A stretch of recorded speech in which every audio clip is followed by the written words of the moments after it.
மல்லி சீரியலில் இன்றைக்கி என்ன நடந்துச்சு பார்த்திங்கன்னா, ராஜேஸ்வரி வீட்டுக்கு ரைடு போனவங்க எல்லாம் ரைடை முடிச்சுட்டு கிளம்புனதும் மனோகர் வந்து அந்த லெட்டரை எடுத்துகிட்டு வந்து மல்லிகிட்ட கொடுத்துட்றாங்க. மல்லியும் ரொம்ப சந்தோஷமாக எடுத்துகிட்டு போய் தேவசேனா மேடம் கிட்ட காட்டுறாங்க.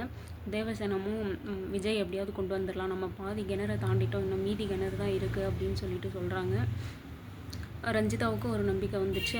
அப்புறம் மீதி கிணறுக்கு நான் ஒரு பிளான் போடுறேன், அது நம்ம கன்ஃபார்மாக முடிச்சிட்டோம்னா நமக்கு தான் வெற்றி, விஜய் எப்படியாவது கொண்டு வந்துடலாம் அப்படின்னு சொல்லிட்டு சொல்கிறாங்க. ஒரு பிளானும் போட்டு கொடுக்குறாங்க. அந்த பிளான் என்ன அப்படின்னு சொல்லிட்டு பார்த்தீங்கன்னா, ரஞ்சிதாவை கூட்டிகிட்டு போயிட்டு சைக்காட்ரிஸ்ட் டாக்டர்கிட்ட காமிச்சிங்களான்னா செக் பண்ணால் உண்மையை சொல்லிடுவா அப்படின்னு சொல்லிட்டு சொல்கிறாங்க.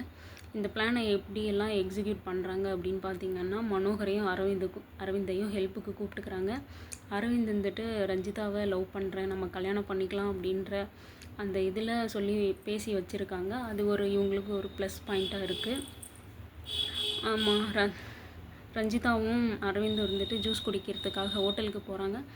அந்த இடத்துல ரஞ்சிதாவுக்கு கால் வருது. கால் பேசுறதுக்காக எழுந்து பக்கம் போகிறாங்க. ஜூஸில் வந்து அரவிந்த் எதையோ கலக்கிறாரு. மேபி மயக்கம் இருந்தால் கூட இருக்கலாம். அது மயக்கம் அடைஞ்சு அவளை ஹாஸ்பிட்டல் கூட்டிகிட்டு போகிற ஐடியாவாக இருக்கும்னு நான் நினைக்கிறேன். கூட்டிகிட்டு போயிட்டு அவங்களும் டாக்டர்கிட்ட காட்டுவாங்க.